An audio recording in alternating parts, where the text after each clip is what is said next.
오늘 우리에게 주시는 하나님 말씀은 요한복음 13장 31절부터 35절까지의 말씀입니다. 요한복음 13장 31절부터 35절까지의 말씀입니다. 제가 가진 성경책으로는 신약성경 171쪽에 있습니다.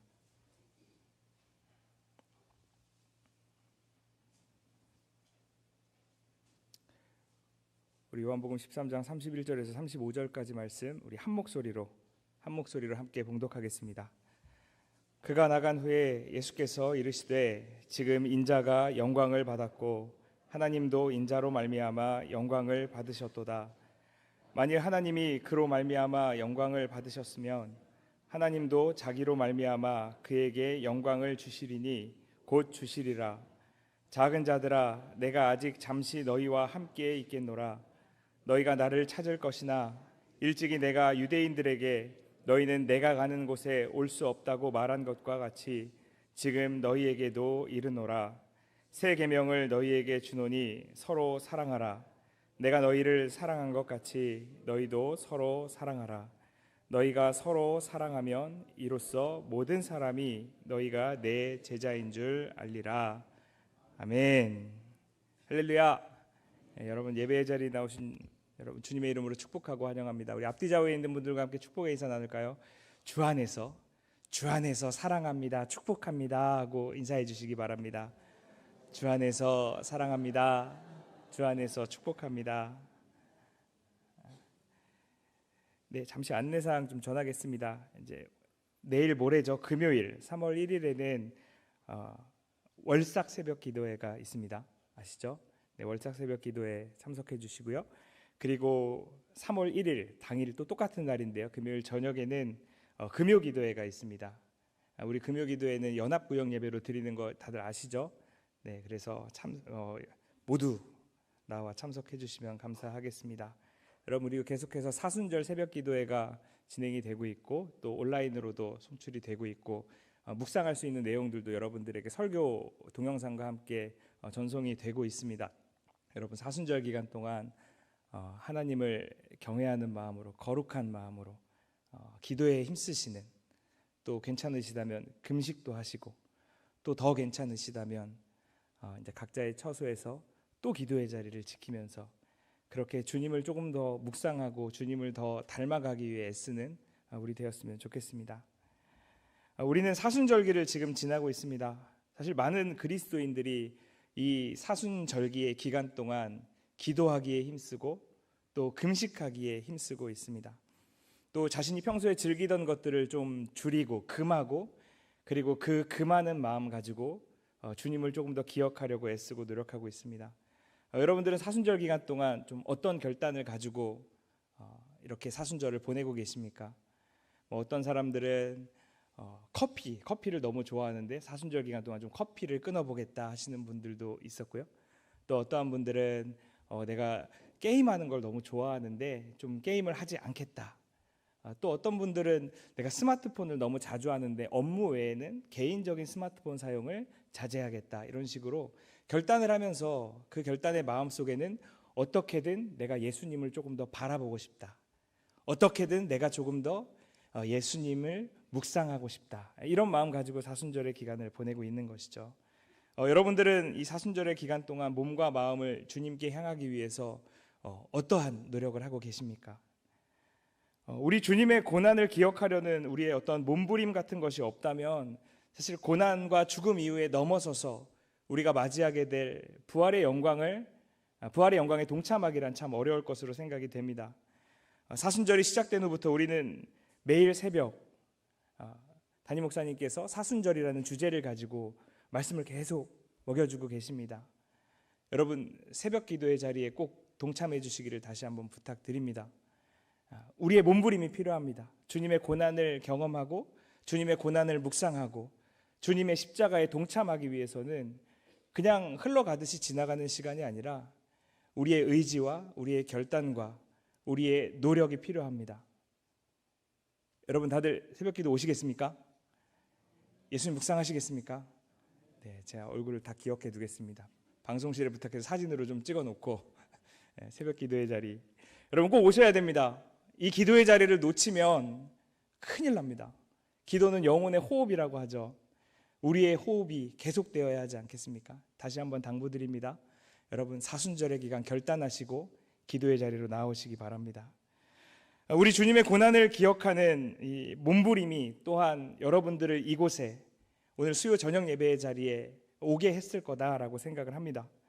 이곳에 모인 모든 성도님들이 진정으로 주님의 고난을 깊이 묵상하고 여느 때와는 다른 2024년 사순절을 보내셔서 진짜 부활의 기쁨을 활짝 맞이하는 저와 여러분 되었으면 좋겠습니다.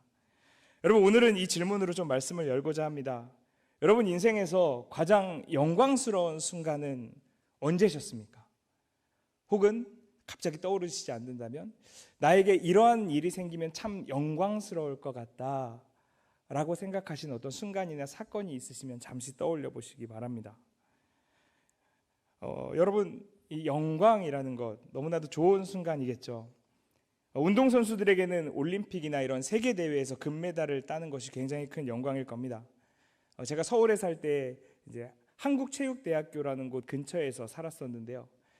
약간 올림픽 태능 선수촌과 같은 분위기를 생각하시면 됩니다. 한국체육대학교 출신의 많은 운동선수들이 있죠. 근데 그 한체대 인근에 있는 한 고깃집이 쇼트트랙 금메달리스트의 어머니가 하는 고깃집이 있었어요. 거기에 가서 고기를 먹은 적이 있는데 벽에 막 도배가 돼 있는 거죠. 그 선수가 금메달 딴 모습들, 그 다음에 여러 군데에서 입상한 모습들, 이런 사진들이 다닥다닥 붙어 있었습니다. 그곳에 고기를 먹으러 온 사람들이 다들 이 집이 그 집이냐고 하면서 그 선수를 칭찬하고 그 이제 사장님이죠, 어머님께 참 아들 잘 뒀다, 부럽다, 이런 얘기들을 하는 것을 봤습니다. 아마 그 선수뿐만 아니라 그 가족에게 가장 영광스러운 순간은 금메달을 딴 순간이었을 겁니다. 여러분 또 도시 외곽이나 도시에서 멀리 떨어져 있는 마을 이런 데 가보면 혹시 현수막 같은 거 붙어 있는 거 보셨는지 모르겠어요. 누구누구누구의 아들 누구누구누구 의대 합격, 누구누구누구의 딸 누구누구누구 사법고시 합격, 이런 현수막들이 걸려 있는 것을 본 적이 있습니다. 어느 지역 지나가니까 누구누구누구 장군 진급 축하 이렇게 써 있는 현수막도 봤습니다. 그렇죠. 마을 사람들이 이렇게 현수막을 걸어주고 하는 것은 그 순간이 참 영광스러운 순간이고 너무나도 기쁜 순간이기 때문에 그런 현수막 같은 것을 거는 거겠죠. 여러분들은 영광스러운 사건 할 때 어떤 사건을 떠올리셨습니까? 어떤 사건이 여러분들에게 영광스러운 사건이셨습니까? 혹은 영광스러울 것 같은 사건입니까? 각기 다르기는 하겠지만 나라든 도시든 마을이든 가정이든 간에 아마 기쁘고 감격스러운 순간, 혹은 다른 사람에게 축하받고 또 존경받고 부러움을 사는 순간, 이것이 아마 영광스러운 순간이지 않을까 싶습니다. 우리 오늘 본문에는 영광이라는 단어가 굉장히 많이 나오는데요. 조금 우리가 방금 살펴봤던 영광과는 조금 다른 영광스러움을 우리에게 가르쳐주고 있습니다. 오늘 본문의 앞부분인 31절과 32절을 보시면 영광이라는 단어가 굉장히 많이 나옵니다. 우리 31절과 32절 함께 읽어볼까요? 시작. 그가 나간 후에 예수께서 이르시되 지금 인자가 영광을 받았고 하나님도 인자로 말미암아 영광을 받으셨도다. 만일 하나님이 그로 말미암아 영광을 받으셨으면 하나님도 자기로 말미암아 그에게 영광을 주시리니 곧 주시리라. 이렇게 두 절에서 영광이라는 단어가 4번이나 등장하죠. 여러분 이 영광이라는 단어가 중요하니까 4번이나 등장했겠죠. 그럼 우리는 이 본문을 읽으면서 영광이 뭘까 궁금해해야겠죠. 우리는 교회 안에서 영광이라는 단어를 참 많이 듣습니다. 영광을 돌린다, 영광스럽다, 영광을 본다, 영광을 주신다. 많은 영광이라는 단어를 사용합니다. 아주 익숙한 단어입니다. 여러분 그럼 도대체 우리가 사용하는 이 교회에서 기독교 신앙 안에서 사용하는 영광이란 무슨 의미일까요? 성경에 나와 있는 이 영광이라는 것은 과연 무엇을 뜻할까요? 여러분 우리는 오늘 하나님을 예배하기 위해 이 자리에 모였죠. 하나님을 예배하는 것, 예배의 본질, 목적을 보통 하나님께 영광 돌리는 것이다 이렇게 표현하는 경우가 많이 있습니다. 여러분 아마 많이 들어보셨을 겁니다. 하나님께 영광 돌리는 것이 하나님을 예배하는 것이다, 이런 표현 많이 들어보셨을 텐데요. 정말 영광이라는 게 무엇인지, 우리가 하나님께 돌려야 하는 그 영광이라는 것이 도대체 뭘지, 하나님께서 우리에게 약속하신 영광이라는 것이 도대체 뭘지, 이걸 좀 깊이 알아야겠습니다. 그래서 오늘 말씀을 통해서 이 본문이 이야기하는, 또 기독교 신앙에서 이야기하는 영광이라는 것이 무엇인지 우리가 좀 함께 살펴보고 나누기를 원합니다. 영광으로 번역된 이 헬라어 단어는 독사라는 단어입니다. 한 번쯤 들어보셨을 겁니다. 독사라는 단어입니다. 신약 성경에서 독사라는 단어는 크게 두 가지로 사용이 되는데요. 하나는 명예, 이런 뜻으로 사용이 되고요. 또 하나는 눈부심, 찬란한, 이런 뜻으로 사용이 됩니다. 그럴싸합니다. 영광스러운 것은 명예로운 것이죠. 그리고 눈부시게 찬란한 것이죠. 이것이 영광입니다.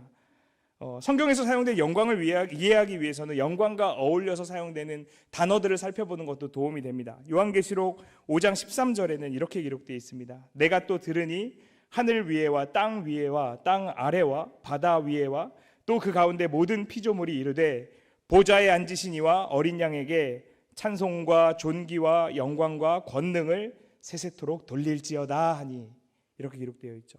성경에 보시면 찬송, 존귀, 영광, 권능 이렇게 세트로 나오는 경우도 많이 있습니다. 여러분, 그런데 우리가 꼭 짚어봐야 될, 이 영광이라는 의미를 알기 위해 짚어봐야 될 내용이 하나 있는데요. 이 요한이 이 영광이라는 단어를 기록하는 이 시대에 영광이라는 단어는 사실 로마 황제에게 돌리는 단어였다라는 것입니다. 그러니까 이 영광이라는 단어는 사실 요한의 시대에 로마 황제를 빛나게 하는 데 사용했던 단어라는 것이죠. 신약 성경 시대에서 세상에서 가장 찬송받고 존귀하고 권능 있으며 영광스럽다라고 불릴 수 있는 존재는 로마 황제였습니다. 로마라는 거대한 제국에 있는 최고의 권력자인 이 로마 황제, 이 로마 황제라는 존재만이 영광, 명예롭고 눈부시게 찬란하다라는 의미에 가장 어울리는 존재였던 것이죠. 그런데 이러한 시대적 배경을 가진 성경은 오늘 우리에게 놀라운 이야기를 들려주죠. 로마 황제를 묘사하기 위해 사용되던, 로마 황제의 호칭으로 사용되던 영광이라는 단어를 지금 우리 예수께 사용하고 있다는 것입니다. 여러분, 예수님의 배경이 어떠합니까? 예수라는 이 시골 출신 유대인 사내죠. 촌부에 불과한 이 인물에게 지금 요한이 영광이라는 단어를 사용하고 있다는 것이죠. 이것은 굉장히 낯선 것이고요. 낯설음을 넘어서 굉장히 파격적인 의미를 부여하는 것이다라고 할 수 있습니다. 사실 예수라는 사람에게, 아니 예수뿐만 아니라 그냥 이 당시에 로마 황제를 제외한 어느 누구에게든지 영광이라는 단어를 사용한다는 것은 로마 입장에서는 선을 넘는 행동이었습니다. 더군다나 요한복음에 기록되고 있는 이 시대에 기독교인들은 굉장히 핍박 가운데 있었는데, 이 핍박 가운데 있는 아주 작은 보잘것없는 공동체가 영광이란 단어를 로마 황제가 아니라 예수님께 사용하고 있다라는 것입니다. 영광이라는 단어를 그냥 쉽고 가볍게 쓴 것이 아니죠. 분명한 신앙의 고백을 가지고 영광이라는 단어를 예수께 돌리고 있는 것입니다. 그러니까 우리가 이 영광이라는 단어를 성경에서 바라볼 때에는 가볍게 보아서는 안 된다는 것이죠. 이것이 더 놀라운 이유는 영광이라는 칭호가 예수께 붙게 된 결정적인 사건 때문인데, 우리가 잘 알고 있는 사건이죠. 예수께 영광이라는 단어가 사용된 사건, 무엇입니까? 십자가와 부활입니다. 놀라운 일이죠. 여러분, 십자가와 부활이라는 사건이 예수님께 영광이라는 호칭을 붙도록 만들었다라는 것이죠. 여러분, 우리 그리스도인의 영광이 혹시 무엇이라고 생각을 하십니까? 성경은 우리가 주님의 영으로 인해 영광을 얻게 될 것이다 라고 이야기해 줍니다. 오늘 그리스도인들이 주님 오실 그날 영광에 참여할 것이다 라고 성경은 이야기합니다.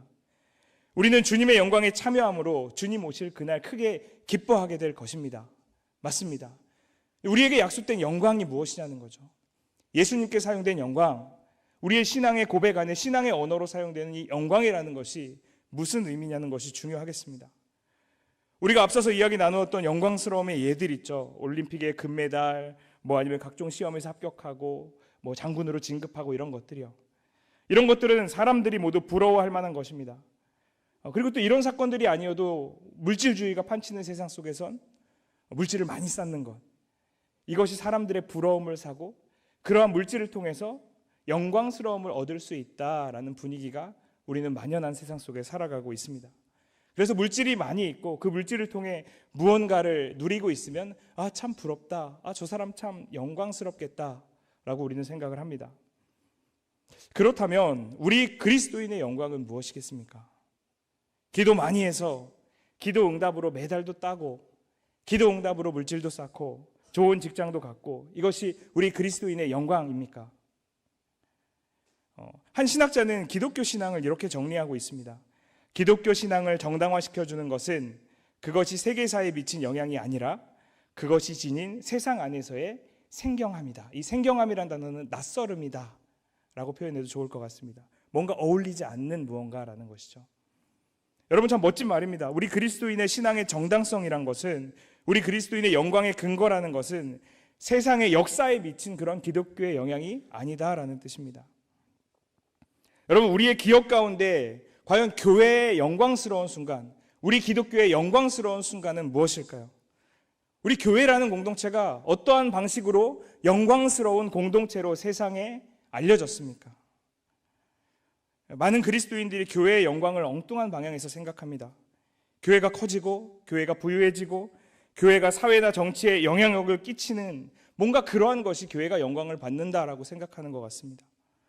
세상의 부와 권력이 있는 자리에 교회가 한 자리를 차지하고 있으면 그걸 통해 교회가 영광을 받을 거다라고 생각하는 사람들이 참 많이 있는 것 같습니다.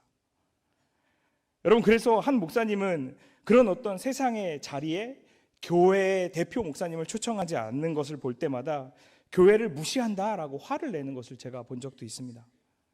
세상에 교회가 한 것이 얼마나 많은데 교회를 이렇게 홀대하냐고 그렇게 목소리를 높이는 목사님을 저는 봤습니다. 하지만 여러분, 이런 것은 좀 성경이 이야기하는 영광과는 거리가 좀 먼 것이죠. 세상의 영광을 쫓는 것에 더 가깝습니다.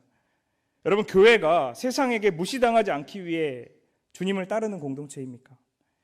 교회가 세상의 권세를 얻기 위해서, 세상에서 높임받고 존경받기 위해서 예수님을 따르는 공동체입니까? 그렇지 않습니다. 여러분, 우리가 신앙생활을 하면서 기억해야 될 엄중한 사실이 하나 있습니다. 역사 속에서 교회는 핍박받을 때 가장 교회다웠고 환난 가운데 있을 때 가장 예수를 닮았었다는 사실입니다. 역사 가운데 교회가 세상에 가장 큰 영향력을 행사하던 시기는 교회가 황제의 임명에 관여하고 황제를 좌지우지하던 권력을 가졌던 중세시대였다라고 얘기하는데, 많은 교회 사가들은 사실 그 시기를 교회가 가장 어두운 모습을 보였던 시대다라고 이야기합니다. 여러분, 우리는 언제 교회의 아름다움을 느낍니까? 어떤 이야기 속에서 교회를 자랑하게 됩니까?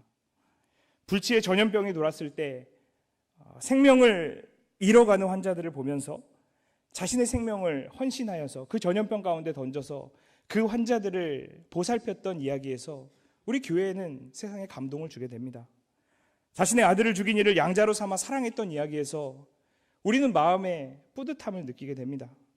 이런 이야기들이 우리 교회의 자랑이며 세상의 기독교로서 감동과 감격을 주는 이야기들입니다. 왜 생명을 다한 헌신과 희생의 사랑 이야기들이 우리 그리스도인의 마음을 뜨겁게 합니까? 왜 이러한 이야기들이 교회를 교회답게 하는 것입니까? 이유는 하나뿐입니다. 이러한 이야기들이 예수를 닮은 교회를 세상에 보여주기 때문입니다. 예수님을 닮고 예수님을 따르는 그리스도인의 모습을 이 땅에 드러내기 때문에 우리는 이런 모습에 뿌듯함을 느끼고, 이러한 모습 때문에 우리는 기독교인으로서 자부심을 가지고 세상 가운데 그리스도의 사랑을 전할 수 있는 것입니다. 이러한 이야기들이 예수를 닮았기 때문에, 이러한 이야기들이 예수를 닮은 삶을 드러내기 때문에 우리는 이러한 이야기에 감동하고 감격하고 또 그리스도인으로서 우리의 신앙을 아낌없이 세상 가운데 드러낼 수 있는 것입니다. 결정적으로 이러한 이야기들은 예수님의 십자가와 부활을 드러내는 이야기들입니다. 예수께 이루어진 이 사건들을 통해 하나님께서 영광을 받으셨기 때문에 우리는 이 사건들을 세상에 자랑할 수 있는 것입니다. 여러분은 예수님의 죽음의 사건에 대해 알고 계시지 않습니까? 구원하러 온 세상에게 버림받고 사랑하는 제자들의 배신을 뒤로한 채 그렇게 홀로 예수께서는 십자가의 길을 걸어가셨습니다. 십자가의 길 가운데 주어졌던 모욕과 수치, 신체적인 고난, 그리고 심지어 하나님께 버림받았다라는 마음, 엘리 엘리 라마 사박다니, 나의 하나님 어찌하여 나를 버리셨나이까? 예수님의 고백이지 않습니까? 세상에서 가장 처참하고 가장 비참한 사건이 바로 예수님의 십자가 사건입니다. 여러분, 예수님의 이 고통스러운 죽음이 우리를 세상 가운데 명예로운 삶을 살게 해주려고 일어난 사건입니까? 우리가 성공하기 위해서, 우리가 좋은 사회적 위치를 차지하기 위해서 예수님께서 십자가를 짊어지신 것입니까? 저는 그렇지 않다고 확신합니다. 그렇지 않습니다. 예수의 십자가는 오직 하나님의 영광을 위한 것이었고 하나님께서 영광 받으신 것은 예수님의 철저하고 온전한 순종 때문이었습니다. 예수께서 우리에게 요구하신 예수님을 닮는 삶, 자기 십자가를 지는 삶은 바로 이러한 삶을 의미합니다. 우리가 십자가를 지고 우리가 예수를 닮아 살아갈 때 그때 세상은 하나님을 알게 되고 그때 하나님은 홀로 영광을 받으시는 것입니다. 여러분, 기독교 신앙은 예수님의 능력으로 부자되고 인기 있게 하고 인생을 잘 풀리게 하는 것이 아니라 바로 예수님을 따름으로 세상이 예수를 알게 되고 하나님을 믿게 되는 것입니다.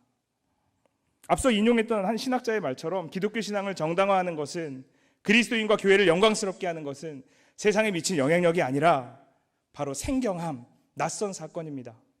세상으로서는 도저히 받아들여지지 않는 낯선 사건, 그것이 우리가 믿고 자랑하는 십자가와 부활 아니겠습니까? 우리는 십자가와 부활을 자랑할 수 있어야 합니다. 우리가 기독교인이 돼서 우리의 삶이 나아지는 것을 자랑하는 것이 아니라 우리가 믿는 예수 그리스도의 십자가와 부활, 그것이 세상을 변화시켰음을 자랑하는 것이죠.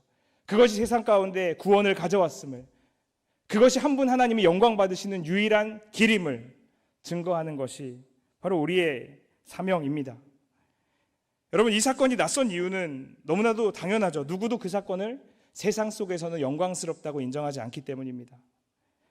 십자가와 부활, 성경은 바로 이 사건을 기독교 신앙의 정당성을 확보하는 사건이며 그리스도인의 영광의 근거다라고 이야기하는 것이죠. 여러분, 우리가 고민해 보아야 하는 것이 바로 이겁니다.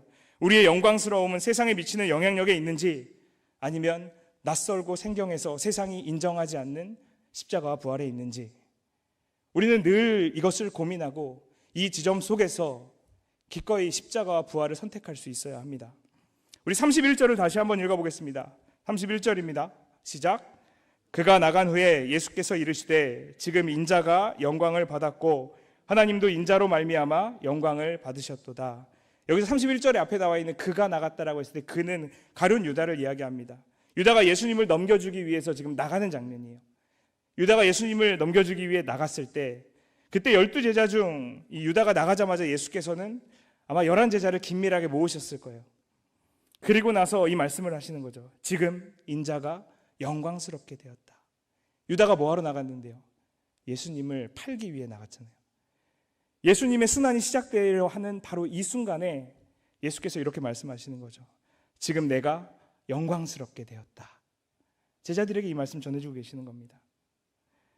지금 예수께서 영광스럽게 되었다는 것은 순환이 시작되었다는 뜻입니다. 즉 예수님의 십자가 고난과 죽음 사건이 바로 예수님의 영광의 사건이다라고 선포하고 계시는 겁니다. 더 나아가 예수님은 십자가 죽음 사건이 하나님께 영광스러운 사건이다라고 설명해주고 있습니다. 여러분, 예수님의 비참한 십자가 죽음이 왜 영광스러움입니까? 이 헬라어 독사라는 단어는 명예와 찬란함이다라고 말씀을 드렸습니다. 예수님께서 십자가에 죽으시는 사건은 하나님께 완전히 순종하는 사건이셨죠.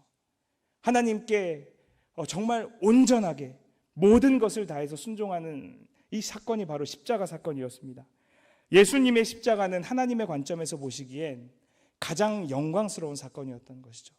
하나님이 세상의 주인이고 세상의 왕이고 모든 것을 다스리는 창조의 주인이시다라는 것을 온전하게 예수의 십자가 가운데 순종으로 나타나게 한 사건, 이것이 바로 십자가이고, 그래서 하나님은 이 사건을 통해 완전하게 영광을 받으신 것입니다.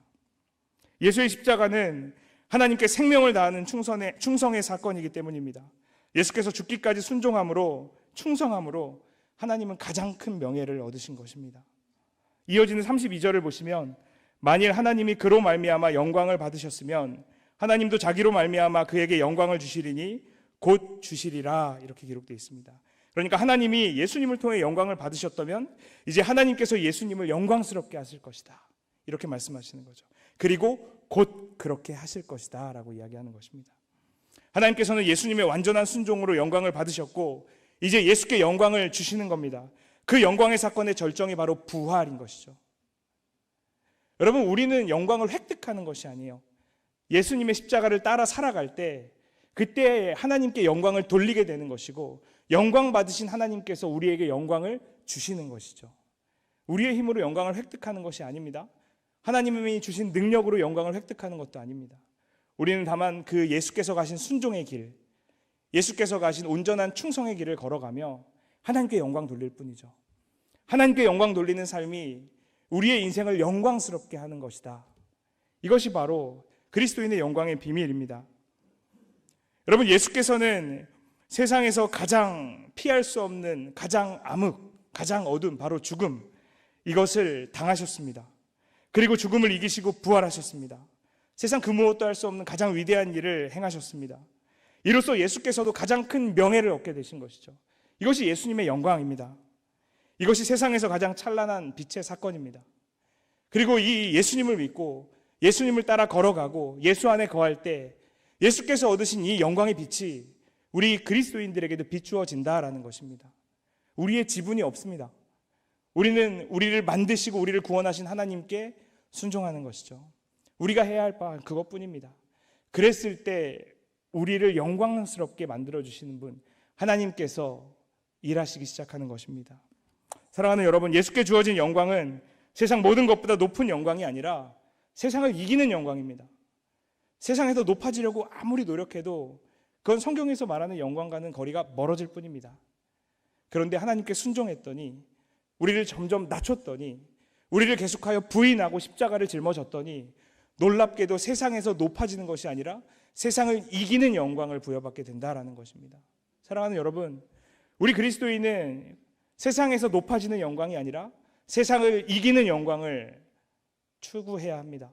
그 영광을 사모해야 합니다. 그 영광을 구해야 합니다. 바로 예수님을 닮는 삶을 통하여서요. 십자가를 따르는 삶을 통하여서 말입니다. 세상을 딛고 올라가 세상에서 1등하는 찬란함이 아니라 세상을 완전히 무너뜨림으로 오직 하나님의 영광만이 남는 것, 이것이 우리 그리스도인의 영광인 것입니다.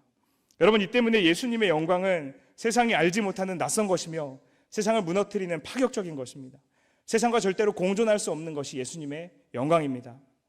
예수님의 영광이야말로 홀로 가장 명예롭고 가장 찬란한 것입니다.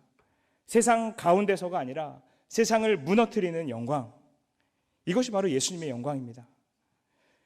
여러분, 세상을 이기고 세상을 무너뜨리고 승리하는 영광을 우리가 세상 것을 쫓으면서 얻을 수 있겠습니까? 절대 못합니다. 그러한 의미에서 세상의 영광과 예수 그리스도의 영광을 양립할 수가 없는 것입니다.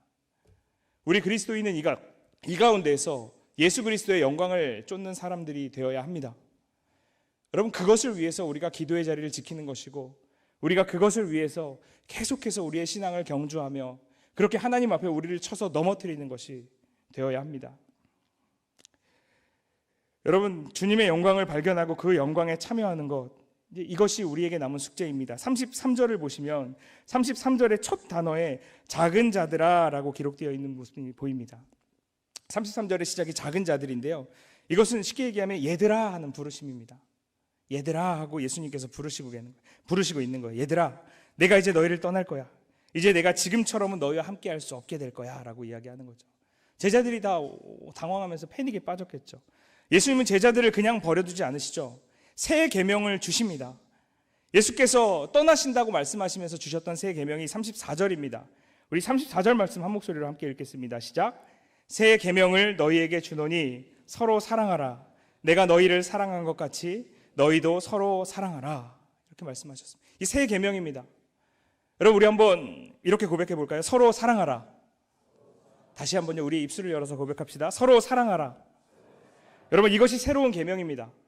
사실 이 새로운 계명은 레위기 19장 18절 말씀에 근거해서 내 이웃을 내 자신과 같이 사랑하라는 것이었는데요, 레위기 말씀과 바뀐 부분이 있어요. 레위기에서는 내 이웃을 내 자신과 같이 사랑하라고 얘기했는데 지금 여기서는 내가 너희를 사랑한 것 같이 서로 사랑해라 라고 이야기합니다.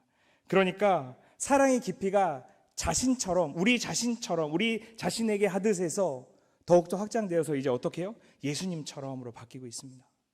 예수님의 새 계명은 이겁니다. 그냥 구약에 있는 레위기 말씀을 답습하는 것이 아니라 우리 자신처럼이 아니라 우리 자신을 넘어서서 예수님처럼 사랑해라 라고 지금 새 계명을 주고 계십니다. 여러분, 서로 사랑의 목적은 이것입니다. 35절입니다. 너희가 서로 사랑하면 이로써 모든 사람이 너희가 내 제자인 줄 알 것이다 라고 이야기하는 것이죠. 여러분, 그렇습니다. 세상이 예수가 진리임을, 예수의 십자가 부활의 사건이 진리이며 영광임을 드러낼 수 있는 방법은요, 그건 우리의 서로 사랑밖에 없습니다. 그리스도인의 서로 사랑을 통해 세상은 예수님을 보게 되는 것입니다. 이 말씀 어디서 많이 들어보셨죠? 우리 새벽 말씀에서 본 거잖아요. 그죠? 그리스도인의 사랑, 이것은 곧 헌신을 뜻합니다. 그리고 세상은 그리스도인의 헌신과 섬김과 희생을 통해서만 하나님을 만나게 되는 것이죠.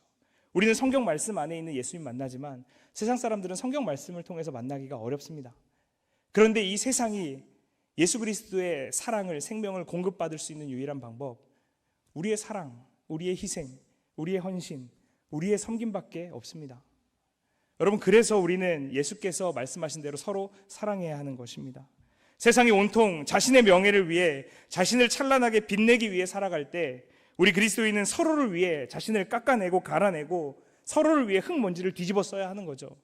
이것이 그리스도인의 사랑입니다.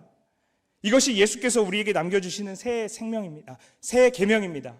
그리고 이것을 헌신, 섬김, 희생, 그리고 봉사라고 우리는 이야기합니다.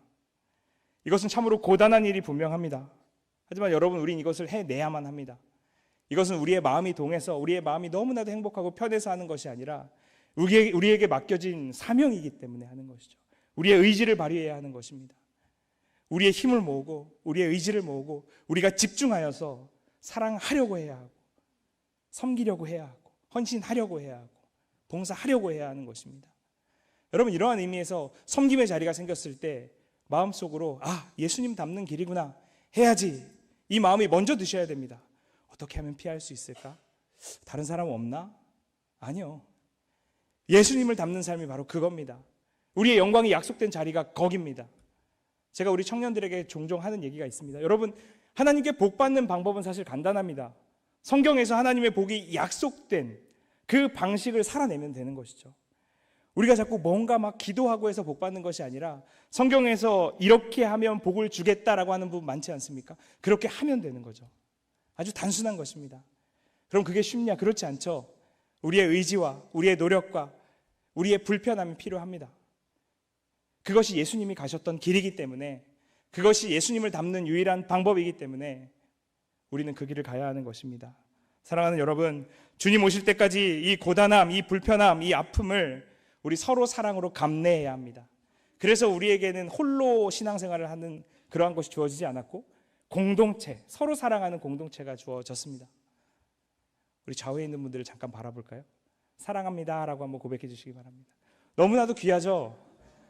우리가 주님의 영광의 길을 걸어가는데 외롭지 않게 서로를 위해 기도할 수 있는 신앙의 동역자들이 이 자리에 있는 겁니다. 얼마나 감사합니까? 그러한 의미에서 우리는 늘 교회를 사랑하고 교회를 중심으로 모이기에 힘쓰며 교회 안에서 우리의 신앙의 근거를 찾고 교회 안에서 섬김과 사랑과 봉사를 통해 주님의 가신 그 길을 걸어가야 하는 것이죠. 그리고 그래서 더 나아가 이 교회의 사명이 구제와 봉사와 섬김의 사역까지 나아갈 때 주님께서 기뻐하시는 하나님 나라가 확장되는 것입니다. 여러분, 우리 주님이신 예수님께서 세상을 이기셨습니다. 우리에겐 걱정과 염려가 필요 없습니다. 세상을 이기신 예수를 본받으며 그 찬란한 빛 가운데에서 서로 사랑으로 세상을 이기는 우리 한누리 교회 되어야 하겠습니다. 그렇게 서로 사랑을 결단하고 희생과 섬김과 봉사와 헌신의 사명을 조금씩 우리의 삶의 작은 자리에서 실천함으로 진정으로 주님 가신 그 길 같이 걸어가는 저와 여러분 되기를 축복합니다.